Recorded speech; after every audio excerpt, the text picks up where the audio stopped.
Good morning, respected colleagues, ladies and gentlemen.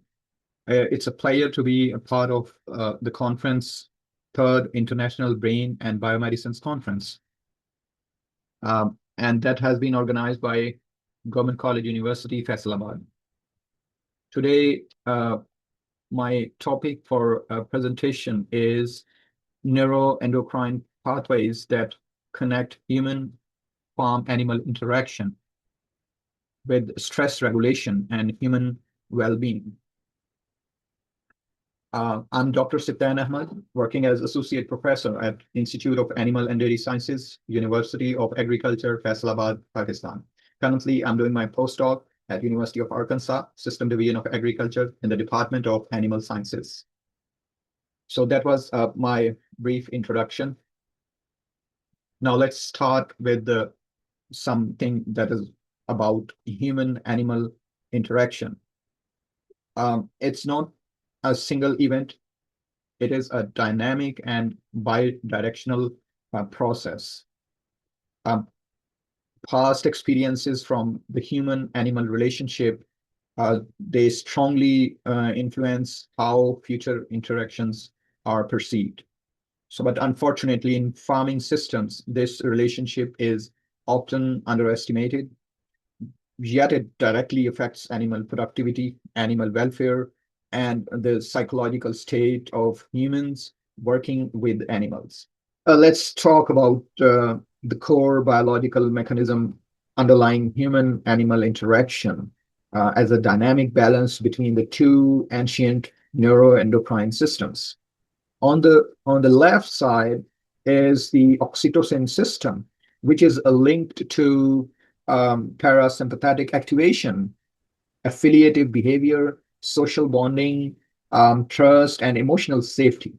Whereas on the right-hand side, there is an HPA axis, the central stress system. Activation of this pathway increases sympathetic activity, fear responses, and cortisol release. So balance in the center represents neuromodulation, highlighting that these systems continuously regulate each other. Oxytocin actively suppresses HPA axis activity, reducing the cortisol and dampening the stress responses. The two key stages of evolutionary domestication that can be visualized as an evolutionary funnel that is progressing over time. Starting from the top of the funnel around 32,000 years ago, we can see the synanthropic phase.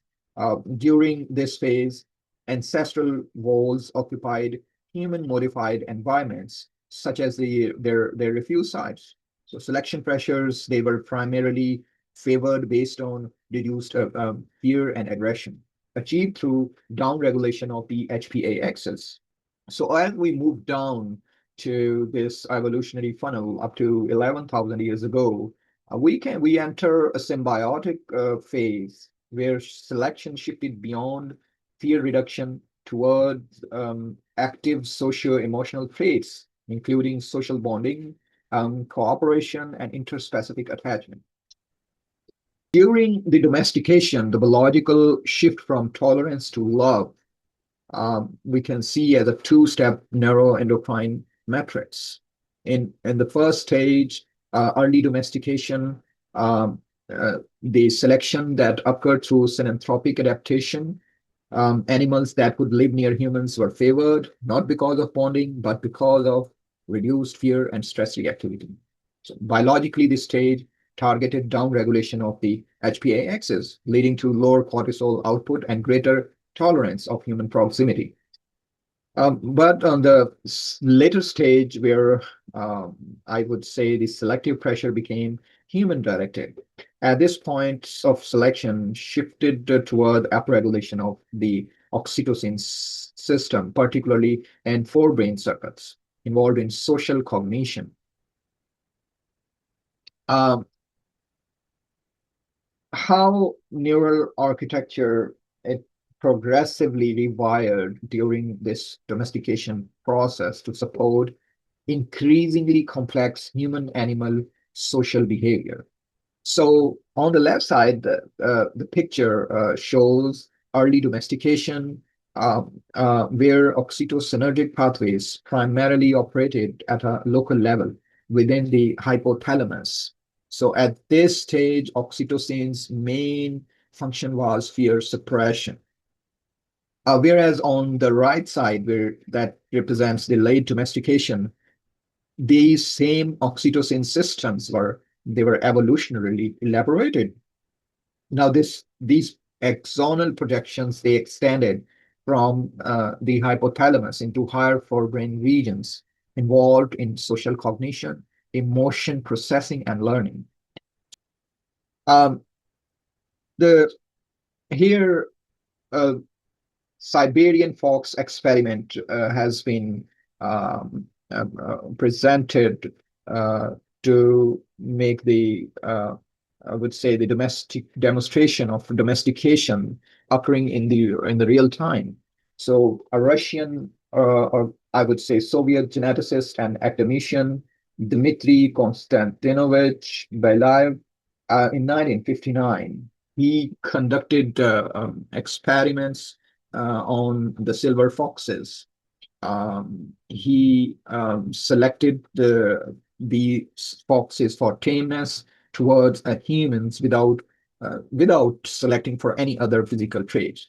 So it within a few generations, these foxes began to display dog-like social behavior, including approach behavior and tolerance of human contact.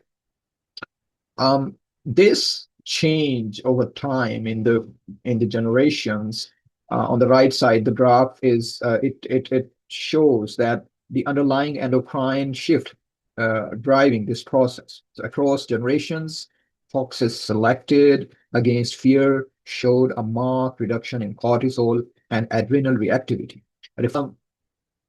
The different manifestations of human-animal interface across companion animals, farm animals, and wild or feral species, we can see here um, that in comparison, uh, if we see that the domestication altered biological response thresholds, but it did not raise ancestral behavior.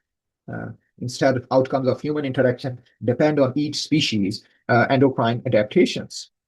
Say, for example, in farm animals like here, the cattle and pigs, so that fear thresholds are moderate.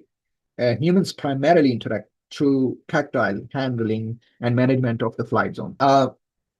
The interspecific oxytocin feedback loop is a core biological mechanism underlying the human-dog bond. So we can see from this side and this side. On the left side, a human, uh, uh, and on the right side is a dog. Calm, affiliative interactions, particularly eye gaze and gentle social touch. The psychophysiological effects of human animal interaction, I mean, beginning in the brain, positive interaction is associated with reduced self-reported anxiety and depression, alongside increases in social trust and approach behavior. Um, a critical but often overlooked issue in agriculture is the human-induced chronic stress in farm animals, driven through a self-reinforcing feedback loop. The cycle begins with negative human attitudes or beliefs towards animals. These attitudes often manifest as aversive or aggressive handling, such as shouting, hitting, or unpredictable movement. So this kind of handling that triggers acute and chronic fear responses in animals, activating the hypothalamic pituitary adrenal axis and leading to elevated cortisol concentrations. And when this stress becomes chronic, animals experience prolonged physiological strain, including adrenal hypertrophy. Uh, the biological cost of fear in agriculture systems as a stress productivity seesaw. We can see this. I just want to see that fear is not just a behavioral issue. It imposes a real metabolic and endocrine cost, where chronic stress systematically undermines productivity by biologically prioritizing survival over performance. Uh, On the left side of the diagram, negative human attitude and aversive handling behaviors have been shown, which are primary drivers of chronic fear and stress in farm animals. These behaviors prolong activation of animals' HPA axis and elevate cortisol levels. Unifying synthesis of the entire story I have presented today, domestication, it didn't invent new behaviors. It hacked an ancient neuroendocrine system. At the center of this diagram is a conserved biological principle, that is oxytocin overriding cortisol. On the left side is Believed Siberian foxes were selecting against fear. They divided the HPA axis and allowed affiliative behavior to merge. So at the bottom, the same process. Here, it explains the daily cow productivity when stress is low and oxytocin signaling is intact. Milk letdown and yield are maximized. And on the right side, the humans, this identical pathway, it improves cardiovascular health, such as reduced blood pressure during companion animal interactions. Uh, the human uh, farm animal interface is governed by ancient neuroendocrine logic. When fear dominates, system fail. And when oxytocin prevails, welfare, productivity, and well-being emerge together. Thank you. Thank you very much for listening to me and paying attention to me. You can reach out to me if you have any questions through email. Thank you very much. Allah Hafiz.